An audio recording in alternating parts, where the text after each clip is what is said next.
પણ તું આમ ઋષિ કપૂરનું યંગ વર્ઝન લાગે. હા હા અગર 3 કલાક બાફો તો હા. અને બહુ દૂર રાખીએ તો લાગે. એટલો દૂર રાખવા પડે ને.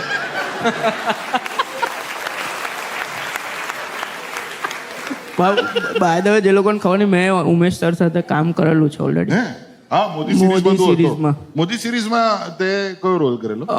નાના અમૃતલાલ મોદીનો રોલ કરેલો, યંગ એજના. ઓ વાવ. આ કેવું કરે છે, સર? મોદીજીના ભાઈ.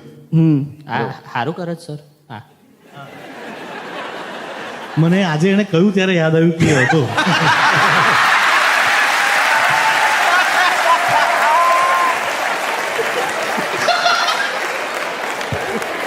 હા એટલે એમાં 2 યુનિટમાં શૂટિંગ ચાલતું હતું એટલે હું ક્યારનો ગોત્યા કરું ક્યાં કયો કર્યો છે. પછી એના પર મેં મૂછ દોરી ત્યારે ખ્યાલ આવ્યો કે હા મૂછ હતી ત્યારે. ત્યારે સેટ પર બી તમે એવું જ કીધું, આને દૂર રાખો.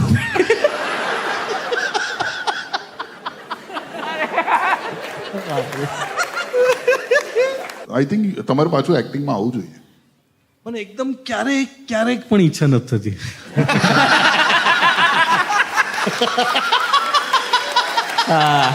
હવે એક બચ્યો. એટલે આવા ટાઈમિંગ કરી શકું છું, પણ હું કેમેરાની સામે રિદ્ધિને કરવા દઉં કે ભાઈ તું. હવે લાગે છે હંગામા, માલામાલ વેકલી, હા, હેરાફેરી આ બધું હમણાં જ લખ્યું મને છે તો થોડુંક એ લાગ્યું આટલી બધી પિક્ચરો કોમેડી લખી હોય, હવે અમે લોકો બી કોમેડી વિડીયોઝ ને બધું અમુક વાર જોડે લખીએ ને તો કોઈ એક પોઈન્ટ હોય જઈ એવી ટ્રીપ આવી જાય ને કે આંટી આવી જાય છે. તો તમારી સાથે એવું થતું હતું કે લખી રહ્યા છો ને એટલું હસ્યા કે જાતે જ કે મજા તો આવી ગઈ, કોઈને મજા આવે કે ના આવે. એવા અમુક સીન હોય